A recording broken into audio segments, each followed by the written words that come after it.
Bueno, el tema que se pretende revisar, ¿no?, con la película Screamers, ¿no?, que es una película que hace System of a Down, que es un grupo de rock, heavy metal, un poco también armenio, que intenta pues rescatar un poco la historia, ¿no?, del genocidio armenio, la cual ha sido negada sistemáticamente por el gobierno turco, el gobierno de Inglaterra, el gobierno de Estados Unidos y pues múltiples países con los que Turquía pues tiene relaciones militares, económicas y otro tipo de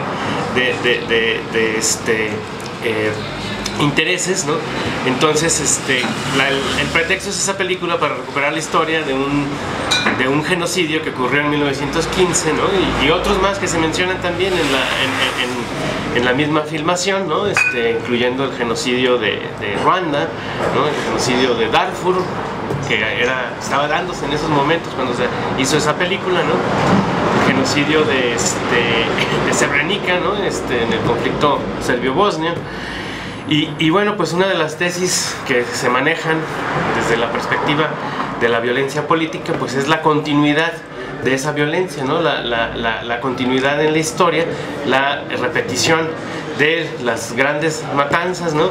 Y otro patrón que históricamente se repite y se mantiene pues es el que no hay culpables, ¿no?, el que es muy difícil castigar a los perpetradores, ¿no?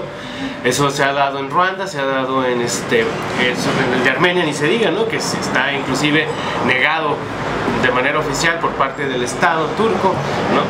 Pero también en los genocidios latinoamericanos, ¿no?, en los genocidios de México, ¿no?, que ocurrió en la época de los 70s y 80s, ¿no?, con la época de la Guerra Sucia, ¿no?, que es un periodo en la historia que pues todavía queda sin castigo, ¿no? Los perpetradores de varias muertes, ¿no?, en Guerrero, en Chihuahua, en múltiples estados donde hubo focos guerrilleros, ¿no?, pues se mantienen todavía sin castigo, ¿no? También tenemos el ejemplo de Guatemala, ¿no?, 200,000 muertos, ¿no?, en las matanzas de las villas indígenas, ¿no?, en Guatemala, y también sigue sin haber castigados. Aunque han habido ya recientemente algunos juicios, empieza a avanzar eso, pero pues después de casi 30 años, ¿no? En Argentina, ¿no?, también la Guerra Sucia Argentina pues se mantiene también como uno de los ejemplos, ¿no?, a nivel Latinoamérica de uno de los genocidios más conocidos y con mayor militancia, ¿no?, por parte de las víctimas, ¿no?, en este caso los familiares, ¿no?, de los desaparecidos, donde bueno pues las abuelas, los hijos y demás pues tienen movimientos, ¿no?, de desaparecidos. Sin embargo, bueno, todavía en Argentina todavía faltan muchos de los perpetradores por ser castigados, ¿no? En Perú, Sendero Luminoso y las matanzas que el gobierno peruano, ¿no?, la matanza de los penales y otras matanzas que se desarrollaron, pues siguen todavía totalmente impunes, ¿no?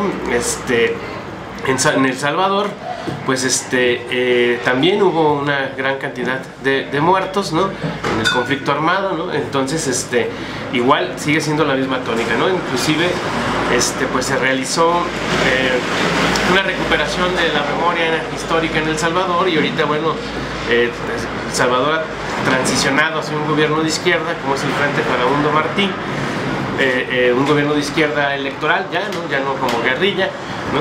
Sin embargo, bueno, pues se puede uno encontrar que en un monumento, ¿no?, en una zona residencial de las más importantes de El Salvador, pues hay un monumento a Dawison, ¿no?, principal perpetrador, ¿no?, de los asesinatos, y que en una de sus paredes dice patria sí, comunismo no, ¿no? Entonces, con letras doradas, ¿no? Entonces, bueno, pues entonces la reconciliación todavía pues dista de estar lejana, ¿no?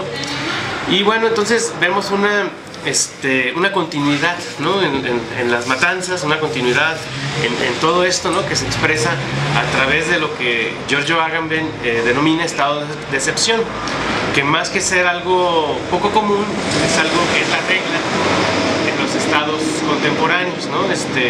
Aunque se llama estado de excepción, pues parece ser que es algo que está ahí presente en todo momento. Hay una relación difusa, ¿no?, entre la ley y la autoridad, ¿no? Entre autoritas y potestas, ¿no? Una relación que se pierde, ¿no? Entonces hay un espacio difuso en donde, bueno, hay leyes que incluso dicen cuándo se puede desarrollar un estado de excepción, lo cual es una contradicción, ¿no? Porque es una ley que diga cuándo suspender la ley, bueno, pues es algo totalmente contradictorio, ¿no? Entonces tenemos también por ahí entonces el tema de que, bueno, al final de cuentas se termina suspendiendo por una decisión suprema, ¿no? La decisión suprema de la autoridad, ¿no? Que es una decisión sobre la vida y la muerte de las personas al final de cuentas, ¿no? Es una solución enfocada en el biopoder, ¿no? Es una solución de biopoder esencialmente, ¿no? Entonces trasladamos la legitimidad del Estado, que se funda, según muchos, ¿no? En el monopolio de la violencia, ¿no? Ese monopolio de la violencia se convierte más bien en el monopolio de la decisión, ¿no? Alguien decide que se debe suspender, pues, el uso de la violencia legítima, ¿no? Y entonces, pues, se desatan los demonios, ¿no? Se vuelve un estado anómico, ¿no? En donde, pues, todo depende de una decisión de la autoridad, no hay nada que lo contenga, ¿no? Y entonces, bueno, lo terrible es que, bueno, estos genocidios siguen existiendo, siguen sin ser castigados, ¿no? Y estamos en las puertas de múltiples otros casos, ¿no? En Darfur, ahora en Irak, en Afganistán, ¿no? Y en otras partes del mundo seguimos todavía con el peligro, pues, de que se den estos actos, ¿no? Vinculado con el tema del estado de excepción está el tema del campo, ¿no? Que es una idea que se maneja del campo de concentración, ¿no? Uno diría, bueno, un campo de concentración es también una situación de excepción, un sitio donde se llevan a los prisioneros, ¿no? También donde su vida deja de tener, dejan de estar protegidos por todo el manto del aparato político y de las instituciones políticas del Estado, ¿no? Y se convierten en personas que pueden ser asesinadas sin que nadie tenga mayor castigo por ello, ¿no? Entonces, la idea de campo, pues obviamente se retoma de los campos de concentración nazis, pero Giorgio Agamben otra vez dice, bueno, el campo no es algo tan extraño, el campo es algo que está presente en muchas partes, ¿no? Es algo que está ahí, que lo vemos, ¿no? Por ejemplo, cuando vemos a los migrantes, ¿no? O sea, los migrantes viven en una especie de campo de concentración también. Lo vemos cuando vemos la violencia dentro de una familia, ¿no? Un padre que mata o que golpea o que, bueno, es otra forma de ejercer la autoridad y de suspender, ¿no? Ese manto de protección política que el Estado le brinda a los individuos, ¿no? Que lo suspende una autoridad cualquiera, que ésta sea, ¿no? Puede ser el cacique del pueblo que decide matar al opositor, o puede ser el narco, ¿no? Que también decide crear su propio orden social en una comunidad michoacana, ¿no? Y bueno, vemos ahora también que la lucha contra el narco pues está dejando también un genocidio, ¿no? Con múltiples causas, ¿no? Todos los genocidios se justifican diciendo que hay una guerra y que en la guerra pasan cosas malas, ¿no? Sin embargo, bueno, pues en el genocidio armenio sí había un conflicto entre los turcos y los armenios, ¿no? Pero bueno, había también una decisión suprema de aniquilarlos, ¿no? Igual que ahora la hay, ¿no? También ahora decimos hay una guerra contra el narco, sin embargo, bueno, en la medida en que los crímenes y los muertos, ¿no? De esa guerra contra el narco siguen estando sin castigar, pues bueno, se está produciendo también una situación de genocidio, ¿no? Entonces, pues es algo que lo estamos viviendo de cerca también, ¿no? Es algo que lo vivimos de cerca, es algo que lo vivimos en todo momento, ¿no? La represión que de repente realiza el Estado, ¿no? Bueno, pues también es un momento en donde se suspende el Estado de Derecho, ¿no? Y alguien decide, ¿no? Que es factible golpear, ¿no? A manifestantes, lo que sea. Bueno, pues ese es el campo, ¿no? En donde estamos viviendo, ¿no? Realmente el campo es la regla, el campo de concentración es la regla a final de cuentas, ¿no?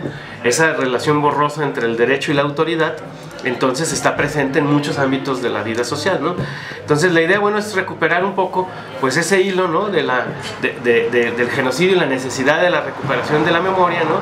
Hay muchos testimonios, ¿no? Son múltiples los testimonios que indican o que buscan, ¿no? Darle sentido a la matanza, darle sentido a los crímenes, ¿no? Por ejemplo, en el Mozote, en El Salvador, ¿no?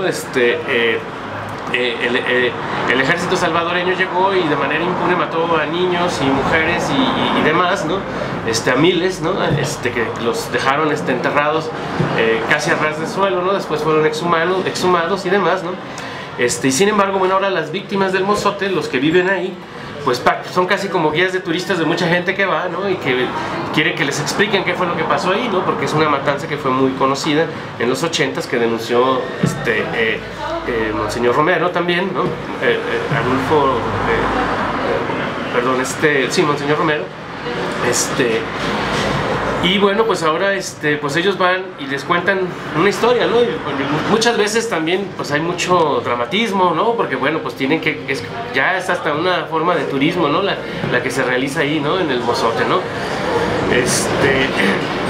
Pero hay otros casos, ¿no? Por ejemplo, la recuperación de darle sentido a la muerte, ¿no? Están las mujeres tejedoras que son víctimas de la violencia del narcotráfico aquí en México, ¿no? Y que en el norte del estado se juntan y tejen, ¿no? Como una forma de protesta, ¿no? También como una forma de buscar con esa acción recuperar la memoria de sus desaparecidos, pero ellos tienen una idea de por qué se los llevaron.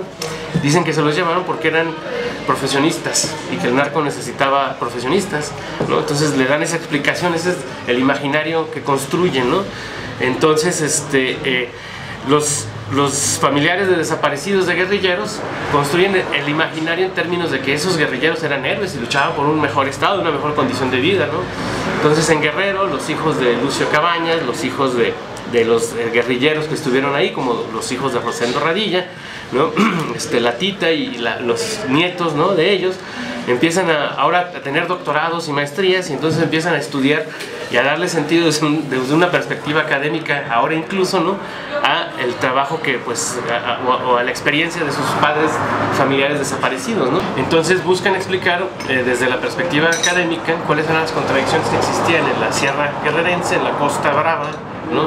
La Costa Brava de Guerrero, para, bueno, de esa manera justificar el que sus familiares hayan tomado las armas, ¿no? Darle una explicación a ese hecho, ¿no? Y además, pues también darle al sacrificio que se realizó, a la pérdida de sus familiares, pues todo un sentido de heroísmo y de, bueno, que lo hicieron por mejorar sus condiciones de vida y demás, ¿no? Pero ahora las madres de los desaparecidos del narco que se están organizando en el norte del país, en Monterrey, también aquí en Jalisco y en otros estados, pues dicen que más bien el narco se los está llevando porque necesitaba cuadros profesionales, ¿no? Para sus actividades delictivas, y que como ellos pues eran profesionales se los llevaban. Esa es la explicación que quieren darle en algunos casos, no es generalizada, pero es una explicación que se está construyendo, ¿no? Un imaginario que están construyendo para darle sentido, ¿no? A ese acto, ¿no? de desaparición de sus familiares, ¿no? Entonces, bueno, pues estamos viviendo en una situación en donde, bueno, el campo de excepción es la regla. Los genocidios no necesariamente han desaparecido, ninguno ha sido castigado de una manera amplia. Bueno, se castigó a Milosevic, pero pues ¿qué pasó con todos los demás, no? En Ruanda, pues fue una situación en donde pues tampoco hubo grandes perpetradores que fueran castigados, ¿no? El papel de los estados es otro tema, ¿no?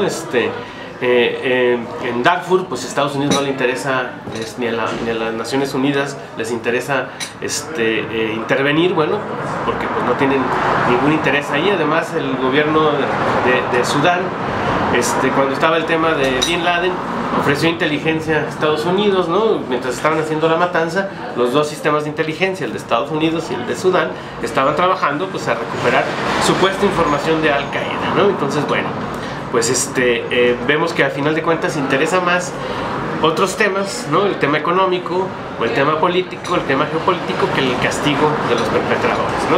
Entonces está esta parte en donde la convicción se tiene que ceder a las consecuencias de llevar a los perpetradores a un castigo total, ¿no? Por ejemplo, Hannah Arendt decía: es válido castigar a todos los perpetradores, a todos los asesinos, aun cuando eso implique que se acabe el mundo, ¿no?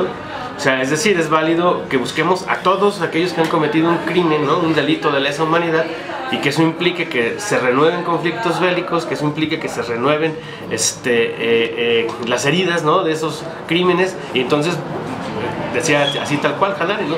Será válido castigar a todos aun cuando se acabe el mundo, ¿no? Pero bueno, no se ha castigado prácticamente a nadie, ¿no? Al final de cuentas, ¿no? Y muchas de las razones que se esgrimen es esa, ¿no? Si nosotros empezamos a meter a militares del Salvador al ejército, bueno, pues entonces ellos van a decir, pues nos vamos a volver a levantar en armas, ¿no? Vamos a levantarnos en contra del FML. Entonces hay toda una relación ahí en donde las leyes de amnistía pues también han jugado, ¿no?, a favor de la impunidad, ¿no?, de los actos de genocidio que han ocurrido, ¿no?, en América Latina y en otras partes del mundo, ¿no? Entonces, bueno, la idea es ver desde una perspectiva muy general, ¿no?, algunos casos, ejemplos, ¿no?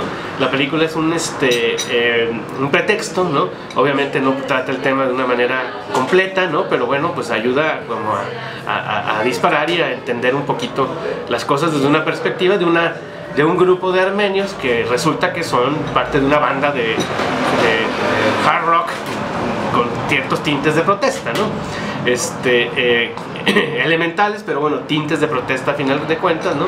Pero su interés es recuperar esa historia, ¿no? Y la hacen a través de esos familiares, ¿no?, que no pueden ni hablar, pero bueno, los familiares tienen por ahí inclusive grabados sus testimonios, ¿no? Entonces,